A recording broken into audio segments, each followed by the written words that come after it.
이제 벚꽃들이 피기 시작하고 조만간 온 나라가 벚꽃에 봄 기운에 한창일 텐데 우리 스님들 잘 계셨습니까? 네. 인사 한번 하고 시작하겠습니다. 아까 오다 보니까 지금 막 한창이에요. 아이고, 뭐 화사합니다. 우리 저 얼굴들도 화사해야 되는데 화사하신가 저거 모르겠네. 꽃향기가 천지를 이제 진동하는 때인데 그래서인가 스님들 얼굴도 환하게 피어나시는 것 같아요. 그래요? 네. 지난주보다 훨씬 좋아 보이십니다. 그 화사한 꽃을 볼 때 누구 생각나요? 하림 스님 생각이 나죠, 항상. 네. 아니 이거 맞춘 거 아니에요? 우리도 알아요. 조작이 아니에요? 아니 그게 아니라 스님이 지금 답을 못 하고 있잖아 지금. 아 예. 답을 해야 돼요? 답은 필요 없고요. 네, 감사합니다. 네. 어쨌든 제가 이렇게 고맙습니다. 봄 되면 정말 다 살아나잖아요. 다 살아나 이때쯤이 저는 물론 생동할 뭐 때죠. 매 계절마다 다 나름대로 의미가 있고 또 그때마다 어떤 분위기가 있는데 저 역시도 그 봄형에 가까운지 이때가 제일 기분이 좋아요. 이때가 제일 컨디션이 좋은 상태가 어떤 느낌이 들어요. 아직 어려서 그래. 설레지 않으세요, 스님? 조금 더 벚꽃이 지나면 이렇게 휘날리고 이럴 때. 좋죠. 네. 이제 조만간 이제 홍법사 오면 이번에 새로운 것도 심었어요. 홍법사 꽃 지금도 많죠. 지금 봄은 이제 갖다 심어야 돼요. 이제 왜냐하면 가꿔야 되고 조금만 더 있으면 이제 뭐라 할까 새로운 꽃을 심었는데 기대해도 좋습니다. 꽃 축제를 하셔도 되지 않을까 싶어요, 홍법사 같은 경우에. 너무 많아서 그냥 일상입니다. 어쨌든 이렇게 봄에 되면 그 이제 절에도 각각 그 신행 모임마다 이제 그 뭐 꽃나들이죠. 꽃나들이를 이렇게 마음여행이라는 이름으로 많이 가는데 이렇게 저희 이제 해남사 근처 부산에도 이렇게 꽃 좋은 데가 많이 있어요. 진달래와 이제 벚꽃이 잘 어우러진 그런 곳을 가보면 그 가을에 갔을 때 여행 느낌하고 다들 이렇게 분위기가 달라요. 표정도 물론 다르지만 그 나누는 대화도 다르고 그래서 이 봄이라는 계절이 사람을 이렇게 그 살아나게끔 하는구나, 사람이 이렇게 피어나게끔 하는구나 이런 생각이 들어요. 봄은 희망을 안고 아지령이 피어오르듯이 모든 것이 희망을 안고 시작하는 그런 부푼 계절이고 가을은 왠지 이렇게 모든 것이 연걸어지니까 결실로 이어지는 조금 무게가 느껴지는 그런 계절이라고 할 수 있죠. 이제 우리가 불교에서 꽃 이러면 그 수행의 정진을 의미하잖아요. 화사하게 꽃을 피우고 나야만 열매를 맺으니까 자기 안에 있는 모든 능력을 다 발휘해서 화사한 꽃을 피우고 났을 때 그 꽃이 결실로서 이제 열매가 맺어지는. 그래서 우리가 육법공양에서도 꽃을 올리는 건 바로 열심히 자기 안에 있는 모든 능력을 다 발휘해 내겠다는 의미를 담고 있죠. 그래서 우리가 동남아 가게 되면 아주 우리 쪽에서는 보기 힘든 그런 예쁜 꽃들을 부처님 올리기 위해서 꽃공양을 또 공항에 내려도 뭐 이렇게 목걸이 걸어주고 호텔에 들어가도 그렇고 부처님 공양 올린 데는 뭐 더할 나위 없이 아름다운 그런 꽃들로 이렇게 올리는 것을 보면 꽃은 역시 우리 속에 있는 모든 능력을 다 포함하고 있는 그런 좋은 공양이다. 네, 스님들 좋아하는 꽃 있습니까? 뭐 꽃이면 다 좋죠. 뭐. 그건 아무 생각이 없어요. 어느 꽃 보고 사실은 특별히 이렇게 좋아하는 꽃 이렇게 말한다면 벚꽃 굉장히 좋아해요. 일단 그 화사한 느낌 때문에 좋아하고 두 번째로 고르라면 저는 코스모스. 어렸을 때 저희 강원도 고향에서 이렇게 코스모스랑에 대한 기억이 많아요. 그래서 코스모스 좋아하고. 요즘에 코스모스가 가을에 피어나는 게 아니라 철없이 피어나더라고요. 네. 6월부터 펴요. 네. 어떤 꽃을 좋아하는가에 따라서 그런 어떤 성격적인 측면도 좀 있을까요? 스님은 굉장히 소박한 강원도 사람 같이 네. 우리 저 주석 스님은 굉장히 좀 고상한 꽃을 좋아할 것 같아요. 네, 고상한 개나리도 좋아하고요. 20대 중반에서 후반으로 갈 때, 그때까지 사실은 꽃이 피는구나 봄 되면은 이렇게 생각했는데 어느 날 이렇게 버스를 타고 이렇게 시내를 지나가는데요.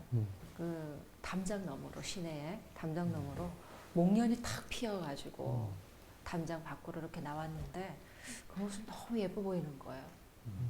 꽃을 보고 예쁘다라고 생각했던 것이 사실 목련꽃이었어요. 그래서 지금도 목련꽃 좋아합니다. 그거 내가 고상하다 했잖아요. 어울립니다. 스님은 뭐 있어요? 부산역 뒤에 산에 보면 그 벚꽃이 피더라고요. 봄만 되면. 근데 거기를 꼭 한번 가보려고 집단이 있어요. 엄청나게 많이. 그거를 10년째 봄 되면 꼭 가야지. 못 가셨죠? 꼭 꽃을 보고 이제 가야지 하면 지어보는 거예요. 아직 못 갔는데. 올해는 스님 딱 그 본 순간 바로 뛰어가셔야 되지 않을까 싶어요. 네, 네. 뭐 그러든가 양당 간의 결정을. 우리 그 심산 선생님은 그럼 무슨 꽃 좋아해요? 뭐 호박꽃 같은 거 좋아하는가? 아니면 무슨 우리는 소박하고 고상하고 순수하고. 뭔 꽃을 좋아하냐고 이렇게 이제 물으니까 내가 갑자기 굉장히 조금 멍해졌어요. 아니 솔직히 왜 그러냐 하면 지금까지 꽃을 뭘 좋아한다 뭐 생각을 안 하고 살은 거예요. 근데 갑자기 무슨 꽃을 좋아하냐고 하니까 내가 지금 무슨 꽃을 좋아하지 하고 내 안에서 반문이 일어나면서 갑자기 꽃에 대한 관심이 내가 진짜 무슨 꽃을 지금 좋아하고 있지? 이 생각을 하면서 내가 너무 정서적으로 메말라 있구나. 현실, 일, 뭐 이런 데 너무 그냥 무심으로 살아오셨다는 거겠죠. 어쨌든 그 계절마다 계절이 지니고 있는 그런 에너지 기운 같은 것들 있잖아요. 또 그 계절이 갖고 있는 어떤 메시지 같은 것들이 있는데 그 봄에는 봄의 기운을 충분히 느껴주는 것이 우리 삶을 좀 더 이렇게 좋게 하는데 도움이 될 것 같아요. 그래서 일이 많으시더라도 봄 되면 그 봄꽃 잘 즐기십시오. 봄꽃 잘 즐기셔야지. 이렇게 꽃 이면은 나무 기둥 기둥. 네. 그런 느낌이. 네. 줄기가 튼튼한 꽃. 꽃 얘기를 자꾸 하면 나도 좀 불리해질 것 같아요. 사연으로 들어가는 게 오히려 유리할 것 같아요.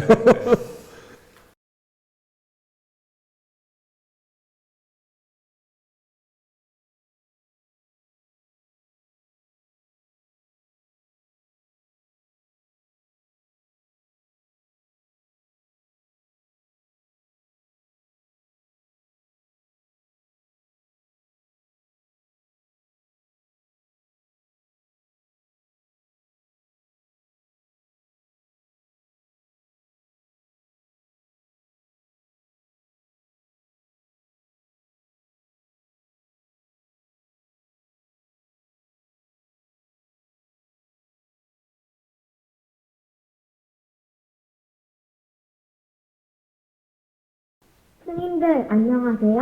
전 요즘 친구 때문에 우울해요.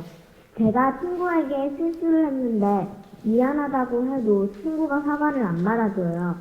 얼마 전에 제가 SNS에 무심코 올린 글을 올렸는데 그것 때문에 친구가 다른 사람들로부터 오해를 받는 일이 있었어요. 기분이 상한 친구는 심한 말로 저를 욕했고 서로 싸우다가 두 사이가 나빠졌어요. 처음엔 저도 화가 나고 친구도 나에게 보복을 했으니 괜찮다 생각을 했는데 그래도 나에게는 소중한 친구였고 이후에 어찌되었건 내가 먼저 실수를 한 거니까 먼저 사과해야 하는 게 맞다는 생각이 들어서 용기를 냈어요. 그런데 사과를 받은 친구는 내 사과가 진심이 아니라면서 사과를 받는 게 더 기분 나쁘다고 해요. 도대체 어떻게 해야 진심 어린 사과가 되는 건가요? 사소한 일로 친구와 멀어지고 싶지 않은데 사과를 받아줄 때까지 사과를 계속해야 하는 건가요? 우리 그 조금 전에 우리 꽃 얘기했는데 우리 그 어린 학생 목소리를 들으니까 마치 꽃이 말하는 것 같은 느낌이 확 네. 들었습니다. 꽃향기가 막 느껴지죠. 저도 그러네요. 네. 스님도 그래요? 상담에 집중하세요. 지금 친구가 사과를 안 받아줘가지고 지금 고민이라는데 지금 꽃 얘기할 지금 형편이 아니고 어떻게 해야 돼요? 그럴 때가 있어요. 음. 마음 열고 서로 좀 화해하자라고 이렇게 먼저 손을 내미는데 아이들 경우에는 참 그게 쉽게 잘 넘어갈 거라고 생각하는데 어른들이 힘들더라고요. 어른이 되면은 어떤 자기만의 틀이 생기고 또 자만이라고 해야 되나 암만이라고 해야 되나요? 그런 게 생겨나기 때문에 쉽게 화해를 청하기도 힘들고 또 타인의 사과를 받아들인다는 것도 힘드는데 어릴 때 저 같은 경우에는 어떤 뭐 크게 제가 잘못하지 않더라도 어떤 그 친구와의 사이가 별로 좋아지지 않으면 먼저 가서 사과를 하는 쪽이었어. 내가 잘못했다. 우리 마음 풀자. 네. 그렇게 하면은 굉장히 편하죠. 근데 그 사과를 하지 않으면은 그날 밤 잠을 못 잤던 것 같아요. 예. 서로 힘든 걸 참 싫어했기 때문에. 근데 지금 해주고 계신 우리 10대 학생, 여학생인데 마음 힘들 것 같아요. 지금 그 하는 얘기는 방송 멘트 아니죠? 네. 조금 우리는 네. 사과를 잘 안 하는 편이었었어요. 아 그래요? 네. 그래요? 잘못을 안 했어요.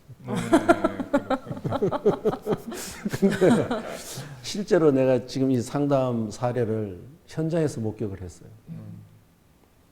여학생 2명이 앉아서 얘기를 나누는데 한 명은 그냥 딱 굳어져 있고 한 명은 계속 미안하다고 얘기를 하는데 내가 거기 한 10분, 15분을 앉아 있는 동안까지도 결국 그 사과를 하는데 그 다른 그 여학생이 그걸 용서하지 않고 받아들이지 그리고 저거 어떻게 끝날까 이러고 그냥 나온 적이 있는데 이런 것 같아요. 그 사람이 풀릴 때까지 해야 되는 것 같아요. 부부 싸움도 그렇다면서요? 나한테 물어요. 한 사람이 사과를 하다가 안 받아주면 사과하는 사람이 지치는 거죠. 그러면 저 사람이 사과를 안 받아줘서 지금 아직 화가 안 풀렸는데 오히려 사과를 한 사람이 또 화가 나는 거예요. 그런데 또 시간이 좀 지나가면 저 사람은 이제 조금 풀어졌는데 반대로 이제 또 이 사람이 이제 타이밍이 안 맞고. 이런 그게 있는 거죠. 그러니까 그런 것으로 본다면 풀릴 때까지 어쨌든 잘못을 했다면 뭐 사과를 하는 것이 그게 기본이 아니에요. 이 친구도 그 기점인 것 같아요. 자기는 마음을 내서 친구한테 성의껏 이렇게 했는데 그 친구가 안 받아주니까 이제 약간 오히려 그 태도를 보고 이제 사과를 계속 해야 되나? 또 왜 이런 걸 안 받아주지? 오히려 또 짜증이 나기 시작하는 그런 시점에 이제 상담을 의뢰한 것 같아요. 어쩌면은 시간이 필요할지도 모르겠어요. 받아주지 않는 친구 입장에서도 자기 마음 정리가 필요한 시간이 아닐까 싶어요. 그렇기 때문에 이제 어른들 입장에서는 그런 것까지도 생각해서 조금 기다려줄 여유가 있는데 아이들 입장에서는 이제 그 단면만 보기 때문에 왜 내가 이렇게 잘못했다고 하는데 왜 안 받아주지? 이런 또 속상한 마음이 생길 수도 있겠죠. 근데 시간적 여유가 필요하다. 조금 더 기다려주고 스님 말씀처럼 그런 정리할 시간들이 각자 필요하지 않을까요? 하림 스님은 사과해 본 적 있어요? 전 노다지 사과 진짜 항상 어떻게 해요? 죄송합니다. 제가 잘못했습니다. 미안합니다. 그거를 하도 많이 해가지고 그냥 일상생활이에요. 근데 아까 말씀대로 이렇게 사과를 하고 우리가 바라는 마음이 있으면 그것도 바라는 마음이잖아요. 받아주기를 저 인간이 내가 사과를 했으면 지가 이렇게 해야지. 이때부터는 또 요구하는 마음이 생기는 거죠. 그러면 그게 마음이 편해지지 않더라고요. 그냥 내가 할 만큼 하고 그리고 기다리는 그것이 어찌 보면 내가 참여하는 어떤 반성하는 시간이 아닌가. 얼음이 녹듯이 얼음은 금방 안 녹잖아요. 시간이 필요하다는 거죠. 오늘 지금까지- 명언 같습니다. 지금까지 침묵을 지키고 있는 만초 스님은 도대체 무슨 생각을 하고 있을까요? 네. 어떤 갈등이 생기면 사실은 그 문제 자체가 문제가 되는 것보다도 그 문제 때문에 만들어진 개인의 감정이 문제가 되더라고요. 그래서 나중에 이제 사과라는 것은 문제를 해결하는 것이 아니라 그 서로의 가슴에 만들어진 그 감정을 위로시켜주는 것이 사과일 것 같아요. 사실은 그 생각이 다르고 입장이 다른 사람들끼리 문제를 해결해 줄 수는 없어요. 근데 이제 그 문제 때문에 만들어지게 된 감정을 좀 더 진정성 있게 이렇게 헤아려주고 하면 좋은데, 우리 지금 저 친구 같은 경우는 뭐 어떤 방법으로든 이제 여러 가지 사과의 의견을 전했는데 받아주지 않으니까 저는 그 종종 이제 해남사에서 사용하고 있는 이렇게 신행 교재 중에 그 기적의 스티커라는 것을 나눠줍니다. 기적의 스티커가 뭐냐면 그 미안해요, 고마워요, 사랑해요, 감사해요라고 쓰여진 아주 작은 스티커가 있는데, 그 스티커를 이제 이렇게 나눠주면서 이 스티커를 잘 적절하게 쓰기만 하면 반드시 당신의 삶에 기적이 일어날 겁니다. 이제 이렇게 나눠주는데, 문제는 해결되지 않지만 감정 때문에 생긴 것이 있는데도 사과하는 게 쉽지가 않잖아요. 나는 잘못한 게 없다라고 하는 이런 생각이 있어서, 그럴 때마다 그 스티커를 쓰는 방법이 굉장히 좋아요. 대놓고 말하면서 미안해라고 말했을 때 내 사과가 받아들여지지 않으면 어떡하지라는 두려움 때문에 전하지 못한다면 그 미안해요라는 스티커를 이렇게 보내주는 겁니다. 미안해요라는 스티커를 작은 선물에 하나 담아서 그 전달만 해주면 되는 거죠. 이런 방법으로 그 사과를 하는 것도 좋을 것 같고요. 또 한 가지는 두 가지예요. 저 친구가 나를 향해서 분노하는 감정도 있지만 내 마음 안에서 그 불편하거든요. 사과가 안 일어나면. 그래서 내 마음이 좀 편해지기 위해서라도 일단 나의 사과를 좀 글로써 표현하는 방법은 굉장히 좋을 것 같아요. 대놓고 사과를 전달하다 보면 또다시 그 사과를 전달하는 과정에서 이렇게 문제가 발생되니까 내가 이런 일 때문에, 이런 생각 때문에, 이런 어떤 감정 때문에 너를 불편하게 했다, 미안해라고 글로써 사과를 전하고 나면 일단 내 마음은 좀 편해지거든요. 그래서 기다려줘야 될 것 근데 같아요. 지금 10대가 편지를 쓰나요? 뭐 요즘은 SNS 방법 문자 좋죠. 메시지나 뭐 이런 거라도. 어느 노부살님이 따님하고 관계가 수십 년 좋다가 갑자기 몇 개월을 불편했어요. 그 뒤로는 소통이 안 되고 전화도 안 받고, 그래서 그분에게 따님에게 편지를 써보시라고. 일단 얘기를 들어주질 않으니까 마음이 그렇지. 전달이 안 되잖아요. 그래서 당신이 글씨를 잘 못 써요, 한글을. 그런데 이제 직접 쓰셔가지고 이제 집 주소로 보냈죠, 이제. 그랬는데 그걸 본 그 딸이 그 사이랑 이제 인사를 하러 온 거예요, 집에. 어머니. 그래서 화해가 된 경험이 있어요. 그런 방법도 참 좋겠다는 생각. 하여튼 뭐 하림 스님이 좋은 얘기로서 일단 마무리를 해주셨으니까 다음 사연으로 한번 들어가 보겠습니다. 감사합니다. 네 분의 스님들께서 어떤 이야기도 받아주실 것 같아서 용기 내어 봅니다. 저는 결혼 19년차 주부입니다. 남편도 성실하고 생활도 어느 정도 안정되어서 지금까지 저희 부부는 큰 어려움 없이 잘 살았습니다. 다만 우리 부부 사이에 아이가 없다는 것이 아픔이긴 하지만 세월이 지나면서 그것도 내려놓게 되더군요. 그런데 최근 우리 부부 사이에 위기가 찾아온 것 같아요. 아이가 없다 보니 남편은 남편대로 바깥 식사하거나 모임 갖는 일이 많고, 저는 제대로 대충 끼니를 때우다 보니 함께 대화할 시간도 만나 얼굴 볼 기회도 줄어드네요. 사이가 나쁜 건 아닌데 갈수록 서로 대면대면해져서 거리감마저 생길 지경입니다. 아이가 있다면 아이들이 계기가 되어서 위기를 극복할 텐데 우리에게는 특별한 방법이 없네요.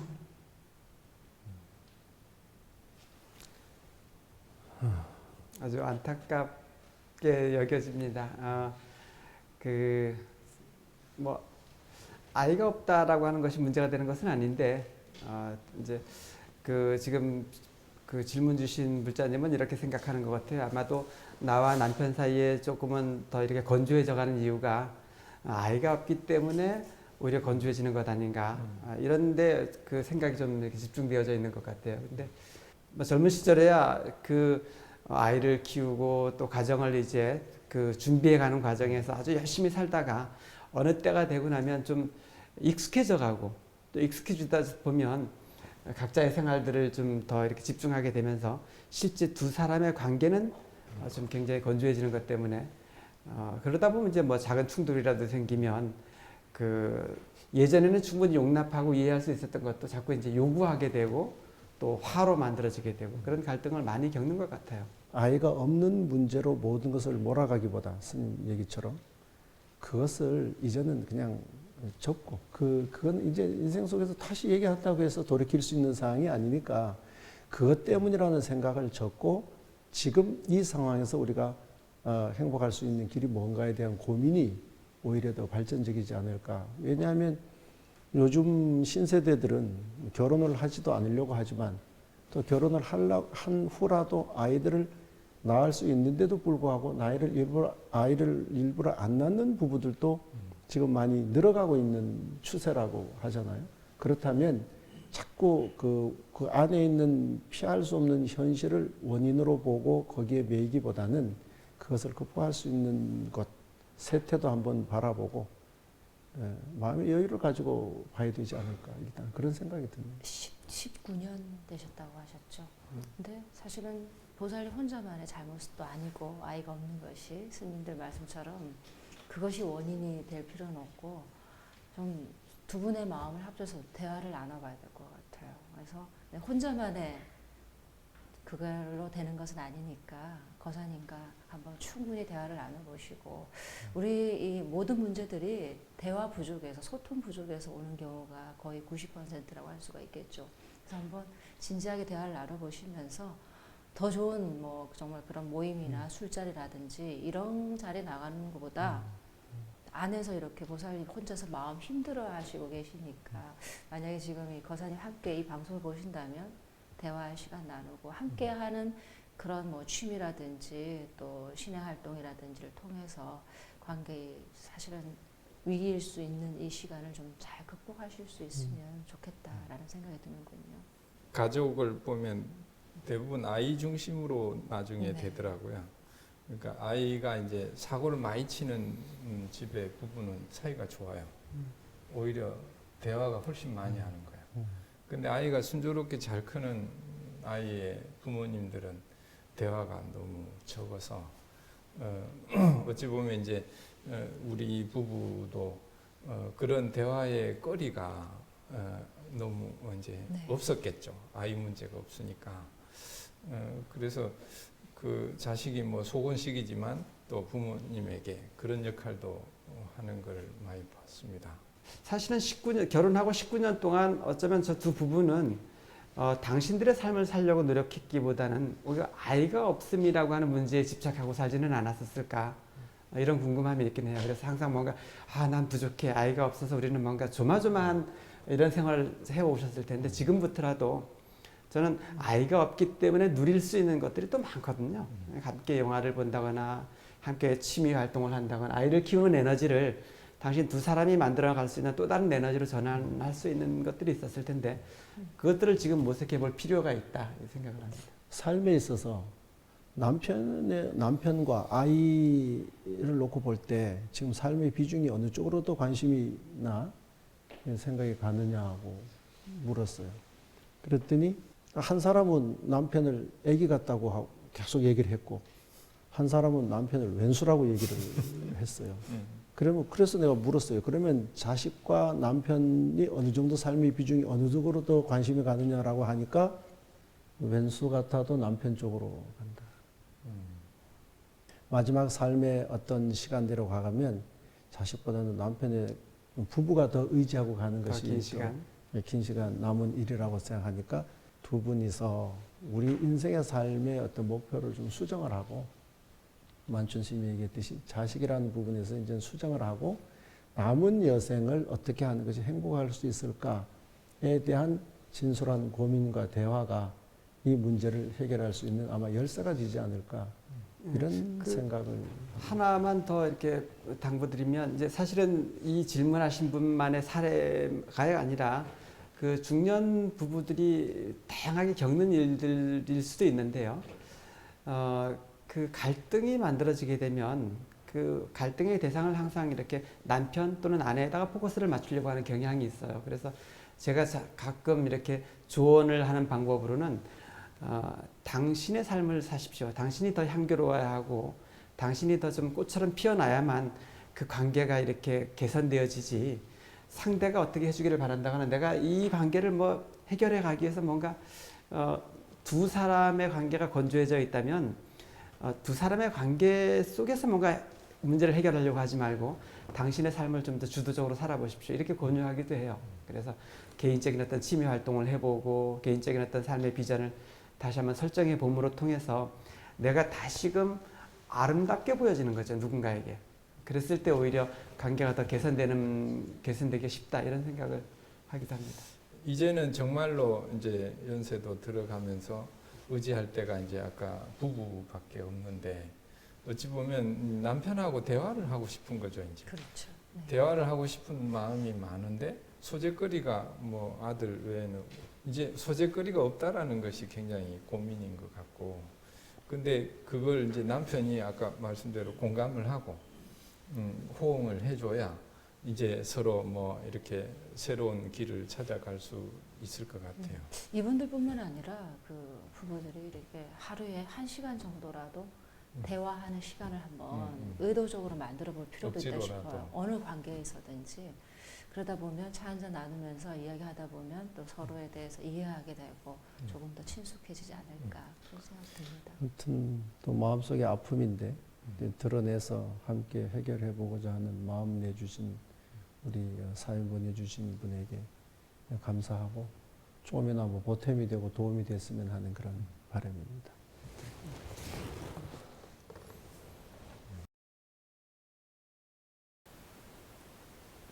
방송 중에 어디에 전화하시는 거예요? 이거 ARS 아, 전화하려고 한 통. 네. 이건 뭐 방송 중에 해야 되는 건가요? 아니 지난번에 이 세상만사 방송 중에 해야 또 세상만사 인기가 더 올라간다 해서 아, 이때 네. 한 통 해놓으려고. 네. 이게 몇 번 해야 돼요? 060 060 800에 800에 7000번. 7000번. 네. 한 통 했다 오늘도. 네. 아이, 저도 알고 있지만은 스님 이렇게 하시니까 너무 좋은데요. 아 이게 입력을 안 해놔서 네. 자꾸 어떨 땐 실수할 때가 있어요. 오늘 이제 입력해놨으니까 불교 네. TV 방송 포교 후원. 이걸로 하면 네. 되겠어요. 060 800에 7000번. 네.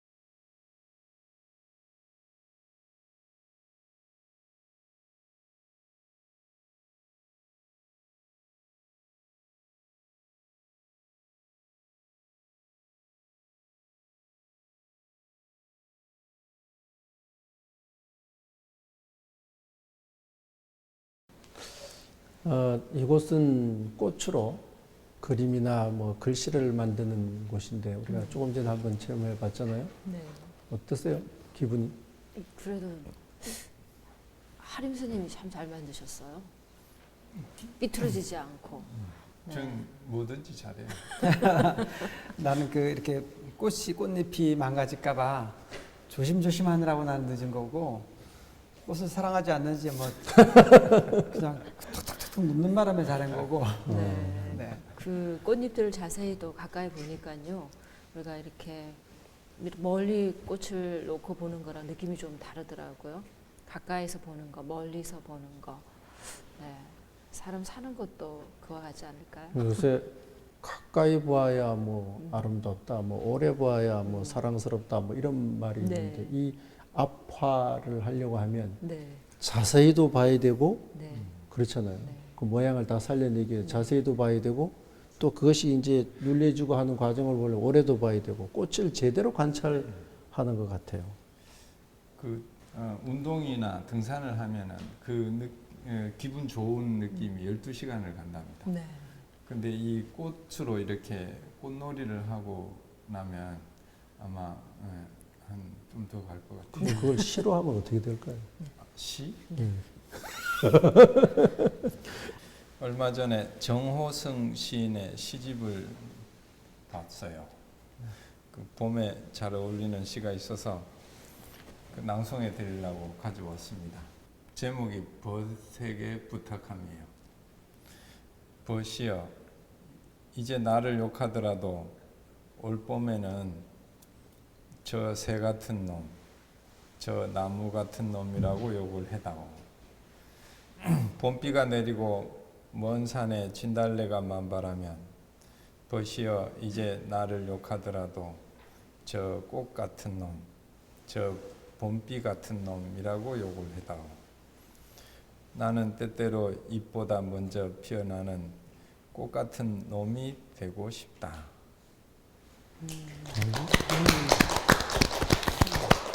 무슨 말인지 알아요? 그 시는 다 이해할 수 없어요. 각자 알아서. 이걸 하라는 거예요, 말라는 거예요. 각자 느끼는 대로. 아, 네. 그 이해하시는 대로 말씀하세요. 바라보는 관점이 다 다르니까요. 네. 그 하림 스님 사실은 이제 시를 읽는다고 하셔서 또 뭔 시를 또 준비해 갖고 오셨을까 하고 사실은 좀 미리부터 웃었어요. 근데 내용 좋네요. 그래요? 욕을 하더라도 네, 네. 나쁜 놈 뭐 이런 욕이 아니라 나보고 참 봄비 같은 놈이라고 하면 고맙게 받겠다라는 말 같아서 네. 나중에 나도 한번 시 한번 읽으라고 하세요. 나도 하나 준비해 올 테니까. 네. 네. 홈나네. 네. 우리의 언어도 사실은 다 습관이고 훈련이고 그렇죠. 업에서 나오는 거잖아요. 그래서 기왕이면 그런 욕을 들으면 예를 들어서 뭐 심산 스님을 보고 뭐라 하지? 훌륭한 놈?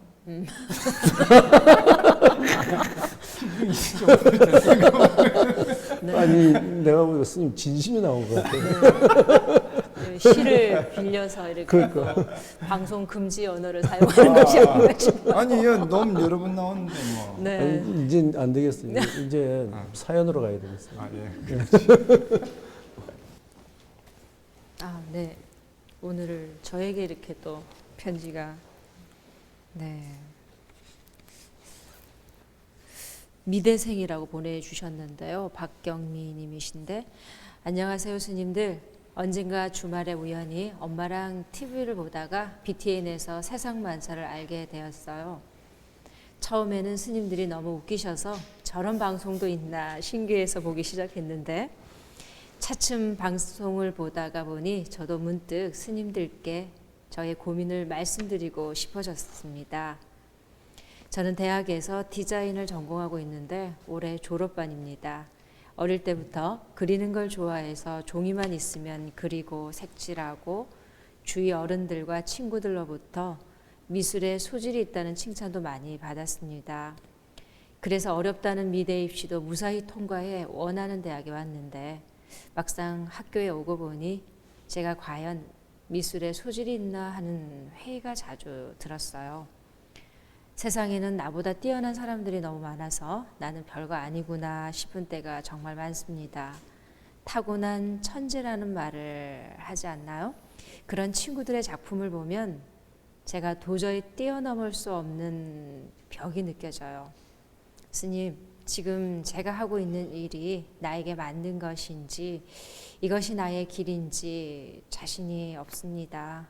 어떻게 하면 좋을까요? 서울 성북구 미아동에서 박경미라고 이렇게 적어서 보내주셨는데 우리 박경미 미대생이라고 하시나요? 이 길을 잘 가고 있는지 과연 잘 선택한 길인지라는 그런 고민인데요. 미대생들은 다 멋지잖아요. 멋지죠. 이분도 멋질 것 같고. 그렇죠. 네. 저도 그림을 좀 그렸어요. 네. 그 고등학교 때 1학년 때 그 미술 그 무슨 뭐 동아리 그거 모집을 하더라고. 근데 옆에 여고가 있었는데 여고 미술 반하고 정기 미팅을 시켜준다고. 그래가지고 등록을 했는데 처음에 이렇게 뭐 작대기 긋는 걸 네. 하라더라고. 이만한 종이에다가. 네. 그래 뭐 작대기를 그었더니 이리 가로 긋고 세로 긋고 뭐 옆으로 긋고 그걸 했는데 감탄을 하는 거예요. 세상에 이렇게 잘. 그 저는 이 작대기는 그림도 아니잖아요. 그게 1년이 걸리던데요. 짝대기 몰라요. 긋기가. 그래가지고 제가 그 소질이 있다는 걸 처음 알았어요.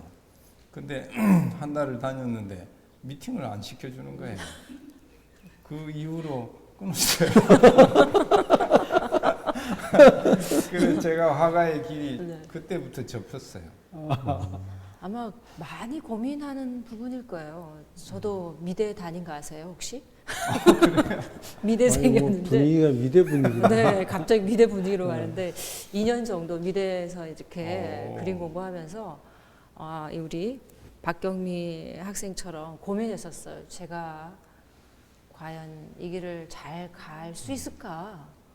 매 선긋기 하다가 스님 말씀하셨잖아요. 선긋기 1년 하고 나니까 하기 싫어지더라고요. 근데 그걸 1년이나 그어요? 네, 우리 그 서예 붓글씨 쓸 때 한일자 엄청나게 스님 많이 쓰지 않습니까? 내가 또 서예를 했잖아. 네. 거의 그런 분위기로 가고 있는데요. 아니 내가 거짓말하는 것 같아.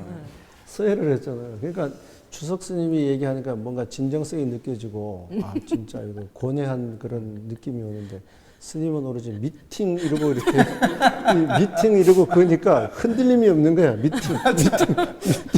아니 그 어떻게 손을 이렇게 잘 긋냐고 진짜 그 놀라워하더라니까요. 보통은 근데- 처음 시작하는 분들한테는 다 그렇게 얘기를 합니다. 그래서 이 창조적인 활동을 하는 영역이라고 할 수 있죠. 그래서 많이 고민할 수밖에 없고. 근데 내가 이제 진짜 내가 서예를 했어요. 중학교 3학년까지만 했어요. 중학교 3학년까지 해서 울산에서 1등도 했어요. 아, 이게 방송에서 이런 얘기 해도 되나? 그런데 뭐 서예나 뭐 어떤 예술, 미술이나 거의 마찬가지라고 생각하는데 실력이라고 하는 게 나무가 자라듯이 심어놨다고 해서 계속 꾸준히 이렇게 성장하는 게 아니에요. 특히 이 예술이라고 하는 건 어느 순간에는 한없이 고뇌를 하고 이게 막 진짜 침체기가 엄청나죠. 그만둬야 되나 말아야 되나 하는 그런 고뇌의 시간이 있다가 또 어느 순간에 또 실력이 늘 때는 또 쑥 올라가요. 그러니까 대나무 마디 짓듯이 실력이 그렇게 올라가는 것이지 그냥 뭐 나무 심어 놓으면 시간 가면 이렇게 쭉 크듯이 그렇게 실력이 되는 게 아니에요. 그러니까 정말 그러니까 지금 이 학생도 지금 만약에 이 길이 내 길인가 아닌가 할 정도로 고뇌하는 것이 고뇌가 아니라 발전을 위한 내적 몸부림이라고 봐야 돼요. 아, 익어가는 시간. 그렇죠. 그러니까 뭐 미팅 정도 생각하고 걷는 이거 아니라 진짜 고뇌하고 하면 그 고민의 시간도 고민의 시간이 아니라 이게 성숙과 발전을 위한 발전의 시간이다 이거예요. 그렇죠. 네. 그래서 너무 성급하게 지금 조금 어떤 침체기, 어떤 방황의 시간이 왔다고 해서 좌절할 일이 절대 아니다. 이 그림을 그리는 길이 정말 나의 길인가 이렇게 고민을 했는데 이렇게 굉장히 다양한 길이 있잖아요. 뭐 여러 가지의 진로, 여러 가지의 길이 있는데 누구나 다 그 길을 이 길이 내 길이야라고 생각하고 출발하는 사람은 없을 것 같아요.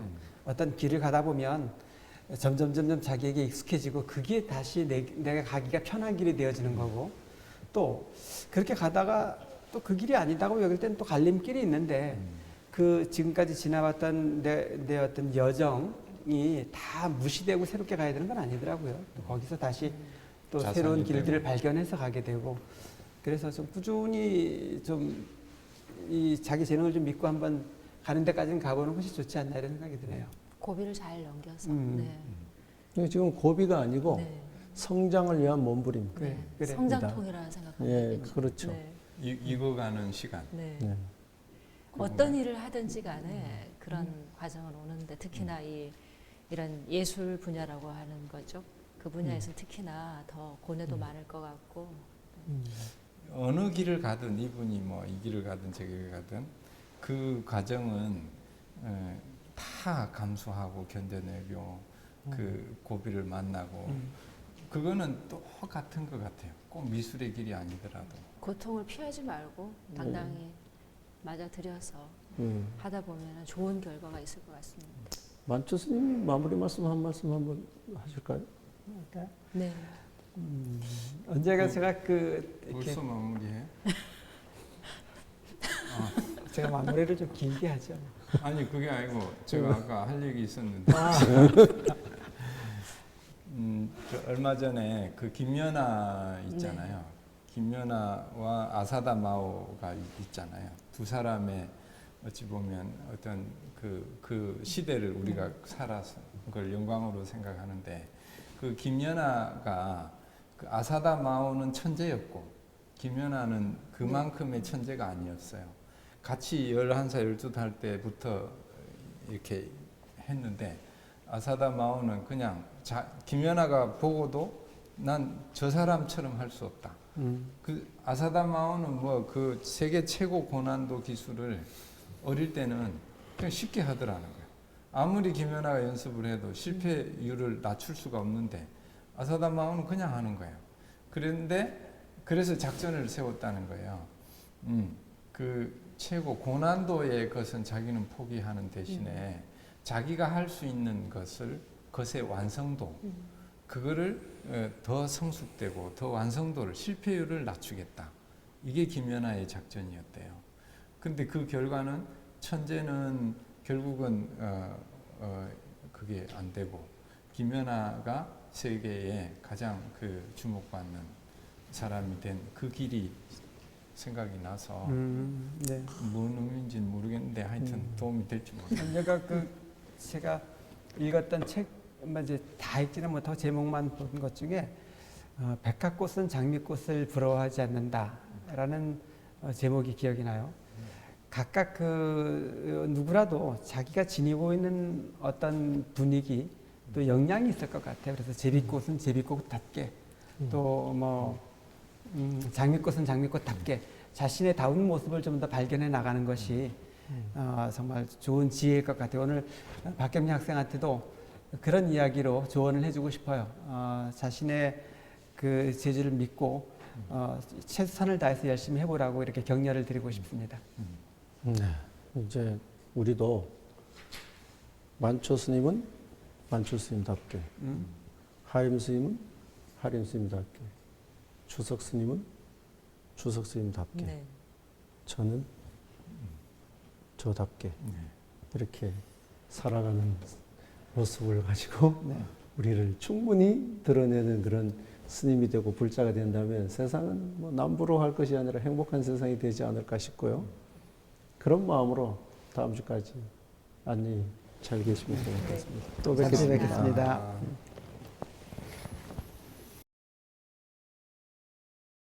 뵙겠습니다.